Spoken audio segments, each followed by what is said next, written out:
Our third progression uses some things that will be more familiar to you from the neoclassical style.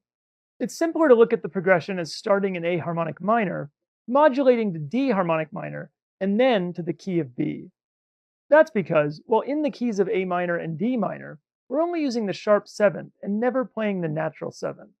The switch from A minor to D minor is a fourth modulation, which is one of the most common key changes in Western music. But using the diminished 7th chord of the harmonic minor scale that starts on the 4th of the starting key is also a common neoclassical transition. Another way to look at it is that B diminished 7th is the diminished 7th chord of A minor, while E diminished 7th is the diminished 7th chord of D minor. If you use E diminished 7th in a progression in A minor, you're borrowing the diminished 7th chord of the harmonic minor scale of the 4th of the root of the key. Now, using this as a borrowed chord has an amazing neoclassical sound to it, as you'll soon hear, and I highly recommend playing around with it. Now, in this case, we're not necessarily borrowing the chord because we are changing to the key of D minor, or rather, D harmonic minor. But later in this course, we'll use that same transition, but analyze it from the perspective of accidentals in our root key instead of as a modulation. This would make it a borrowed chord from D minor. In this case, it makes more sense to change keys because of the overall structure of the progression. But with something like this, it's not always clear which is the better way to analyze it. So, practically speaking, one perspective may be just as good as the other. Unlike our previous sections of this course, for our third progression, we'll be using longer patterns that now include 2 arpeggios. For this exercise, we're starting with a B diminished 7th arpeggio that ascends and then descends and moves to an A minor arpeggio that does the same. Starting with a diminished 7th arpeggio is perhaps a little unusual and offers a great alternative to starting with the root chord in a neoclassical progression. It creates a dissonant and open-ended sound that can be used to great effect. You'll notice that the pattern for this B diminished 7th arpeggio is asymmetrical when ascending and descending. That's because, technically, we're ascending a B diminished arpeggio and then descending a B diminished 7th. The added note on the 3rd string that we pull off from is the 7th of the B diminished 7th, and it's the only time it's played in this section. The reason for this is a melodic one, and that'll be more apparent when we put together the entire progression. The A minor pattern is the same 5-string sweep that we used back in exercise 5, again. This time we aren't using a hammer-on or pull-off on the 1st string because we aren't going up to the high octave of the 5th as we did previously.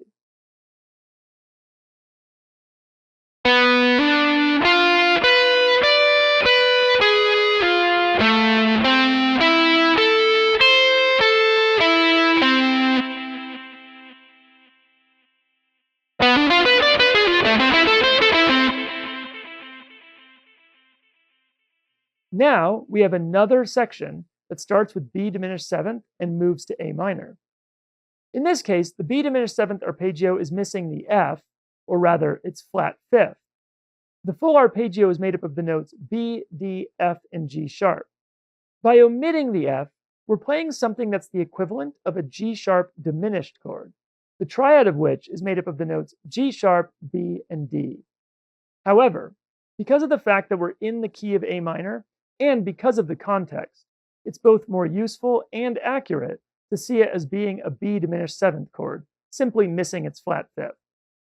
If you remember from exercise 18, we worked on an E7 arpeggio that I compared to a diminished sweep arpeggio shape. This is the diminished shape that's so similar to that type of standard 7th sweep arpeggio shape. After the B diminished 7th, when we move to the A minor, you'll see that it starts out identically to the A minor pattern we just played in exercise 23. In fact, if you play it through or look at the notation, you'll see that all of the notes of this A minor pattern and the one from exercise 23 are the same. But we aren't playing those same notes on the same frets as before. This time, we don't make it all the way up to the 1st string, and instead ascend only 4 strings. Then we slide up to the 13th fret of the 2nd string, before descending a different shape of A minor in a higher position. So if it's the same notes, why should we play it differently here? It's simply the solution to a fingering transition problem that will be apparent in the next exercise. We'll hone in on that transition in a moment.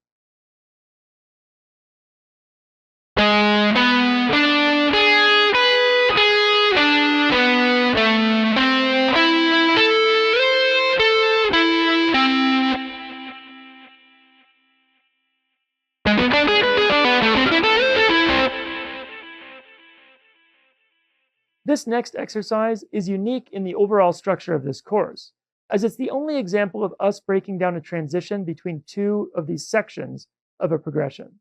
Here we start with the last four notes of exercise 24 and move to the first four notes of exercise 26. This exercise helps to demonstrate why we changed how we played the A minor arpeggio when descending. We need to move to an E diminished seventh arpeggio, and instead of having to slide our fourth finger from the 12th fret of the fifth string all the way up to the 16th fret, here we can simply slide it up from the 15th fret to the 16th fret. This is all simply meant to show how fluid these types of patterns can be and how we can reinterpret them on the fingerboard to make them more efficient or optimized for the circumstances.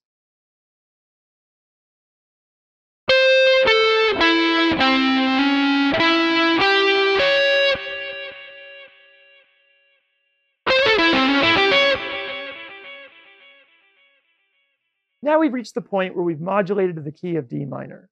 Right away, you'll see that this part mirrors the opening two measures of this progression, or rather, exercises 23 and 24, where we went from a B diminished seventh arpeggio to an A minor. Here we're playing the same relative arpeggios, only now they're in the key of D minor.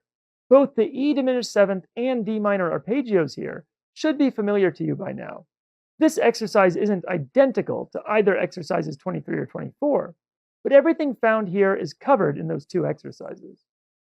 Since this section of the progression is mirroring earlier sections of the progression, as in they're both doing the diminished seventh and the root chord of their respective key, that alone gives us a good enough reason to actually consider this a modulation to D minor.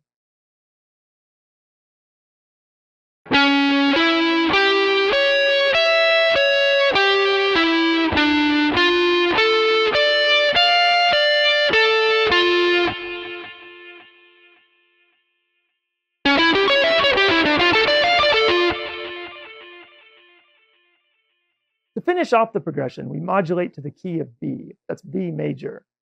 This last part of our third progression goes from a B arpeggio to an E arpeggio.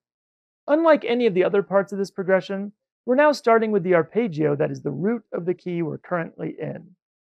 This, coupled with the fact that we're moving to an E arpeggio, and the E note is the fifth of an A minor chord, gives us both a sense of resolution and draws us back to the key of A minor, either to end on an A minor or to repeat the entire progression again from the start. In case you aren't already familiar, moving from the fifth back to the one is one of the most powerful ways to create a satisfying resolution back to the root chord. This can be done by shifting up to the fifth chord of a key, such as is so common in blues and rock styles, or it can be done with just the bass note. It can also be done for modulations as it is here. For neoclassical, doing it this way, there's an added bonus. While the E major chord is found naturally in the key of B major, it would be an E minor chord in the key of A minor. However, the E major chord also occurs in the A harmonic minor scale, so in this case, the E chord is sort of existing in both the key of B and the A harmonic minor scale that we'd be transitioning back to when repeating the progression. So it's working on two levels at the same time. This transition would be much more satisfying when moving directly back to an A minor chord or arpeggio instead of the B diminished seventh arpeggio we start with. By creating the anticipation of a resolution on A minor, but instead going back to the B diminished seventh at the start of the progression, we're overemphasizing the dissonance and open-ended sound I mentioned earlier on. If you were to repeat this progression twice, and then end by resolving on an A minor chord or arpeggio from that final E major arpeggio, the satisfaction of that resolution will be considerably exaggerated, and that's as a result of having basically led the listener on.